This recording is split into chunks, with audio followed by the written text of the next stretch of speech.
Star Citizen's single-player campaign Squadron 42 Episode 1 still does not have a release date, but despite that, Cloud Imperium Games are plodding along with its development. It's getting the lion's share of development as well between the two games Star Citizen and Squadron 42, and more features and parts of the game are starting to be referred to as shippable, finalized, complete, and moving into beta. We still don't know what that means in terms of hard release dates. It could still be a year or two away, but the latest monthly report is a wealth of development information and the only source we really have for regular updates on Squadron 42. So let's delve into a summary of what the devs have been working on over the last few weeks and what they're focused on now in August. The AI content team made a strategic decision to concentrate resources on a single location, allowing them to raise the quality bar to a shippable level. This has fostered greater teamwork and knowledge sharing among team members, expanding developer skill sets. They also progressed with the hangar mess hall locations. In the hangar, they introduced an overseer behavior that underpins supervisors for the deck crew, ordnance, officers, and fuelers. These supervisors dynamically interact with their colleagues using datapads and oversee their work, similar to a middle manager role. For the landing officer, they drew inspiration from aircraft carrier takeoff and landing videos to create realistic deck crew actions. In the mess hall, scripted AI were added alongside random systemic interactions. This allows the team to implement more interesting actions that might be challenging to achieve with a solely systemic approach. For example, a new edition sees NPCs watch and react to a TV show. The team will shortly move on to various ship interior locations. AI features improve the quality of various behaviors, including those associated with restraining. For example, AI can now wake up while restrained and call out to others to come rescue them. They also developed interfaces and behaviors for AI-driven vehicles equipped with specific radar gadgets. This enables the AI to locate enemies when they hide or move out of sight. Work continued on close combat encounters to ensure that the AI locomotive performance looks good, which included integrating new performance capture animations. Environmental searches were also improved to allow NPCs to evaluate their environment and then attempt to flank the target using cover locations. The team are currently improving the combat behavior that allows NPCs to use medpens to heal themselves in combat. AI features continue to implement buddy AI, including a behavior that enables the buddy to crouch and locomote between cover. Buddies now have improved reviving knowledge, so they sort of understand when a player is downed or unconscious. On the animation side, polish was done on a variety of features, including grenade throwing, healing, restraining, crouched turns, and weapon reloads. Vehicle AI focused on support and features connected to level design. Further work was done to integrate the new vehicle aiming system into the AI. NPC pilots will now make use of the new system just like players, which has resulted in significantly improved AI accuracy. Though this requires balancing, they now have much more control than before. Improvements and changes were made to atmospheric flight. Now, when in atmosphere, AI fly with control surfaces and dogfighting reverts to more traditional get-on-your-six style of combat. As part of this, the team wanted to give players more opportunities to get behind the AI, so now enemies occasionally make mistakes and break away, leaving windows they didn't before. This has resulted in a far more enjoyable experience. The animation team moved from alpha to beta work. This involved improving the visual results of reloads and takedowns, as well as basic idles for weapons and knives. The team continued working on background and systemic AI, taking a larger role in driving visual fidelity. This also kicked off reload animations for enemy spec op weapon types and began implementing 2 high-intensity combat fights. With faces, the team continued developing final quality facial animations for various cinematic scenes alongside supporting new incoming lines for combat and social AI. Support is ongoing for 2 mocap shoots, one for narrative requirements and another for ad hoc social and combat AI needs. Let's move on to gameplay features. They worked on in-game simpod stuff, so where players can load into different simulations to practice their skills in Squadron 42. These will be in the persistent universe as well, as will all the AI updates we talked about eventually. But Cloud Imperium say this is a fairly involved process where they need to teleport the player into a new environment, change their loadout and status, change the game mode and game rules, and restore everything back again when their simulation has finished.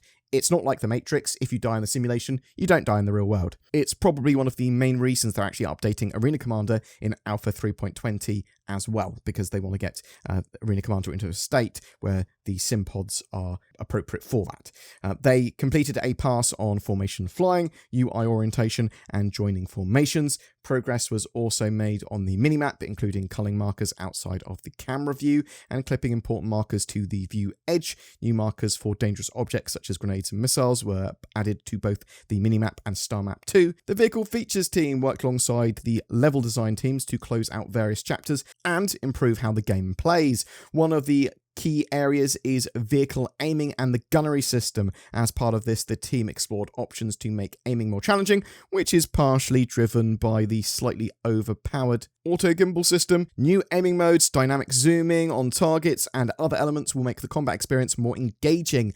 I know that players are keenly awaiting the new aiming, targeting, and combat systems in the persistent universe. Star Citizen's combat model, its flight model, its core systems like that are key for the game's success, both for Squadron 42 and Star Citizens as an MMO. Control surfaces were finalized, with the team making UI changes to show additional information, including stall speed, selected mode, thruster, and control surface systems. Further control options will be considered following playtesting.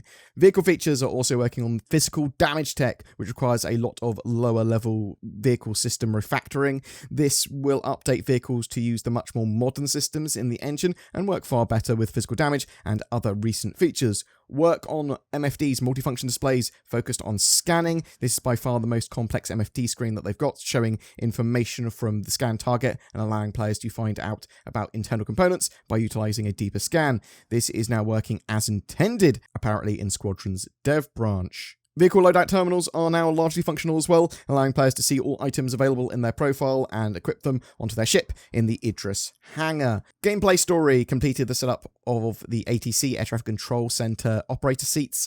They also followed this by updating all their scenes that involved operator seats to work with the approved metrics. Apparently this was quite a big undertaking, but it's great to see so many scenes that have been backed up for a long time get to a finished state, said Cloud Imperium. Recently, Gameplay Features joined a large strike team to review and improve animations on the Idris. Over the last few weeks, this involved creating new track views for deck crew entering the Gladius cockpit, checking the Gatling gun, and testing the main thrusters. Level design's main focus has been interstitials, I think that's how you pronounce that word, which I believe are scenes that are happening in the background and around the game area that you can happen upon, you can interrupt, but they'll be like sort of NPCs talking and all that sort of stuff. Scenes you can see in between the main storyline points and the main stuff that you're supposed to be doing. With all of the team's scene content now in-game, they moved on to ensuring scenes reach the expected quality threshold and addressing specific details. For example, are characters in the correct outfits? Are they aligned to the environments and props? Do the interrupts and rejoin points work as intended? Are they head tracking? Do they work from various approach angles? Outside of scenes, progress was made on fail states. For example, punching a colleague will see the player taken to a brig and getting a dress down from a superior officer.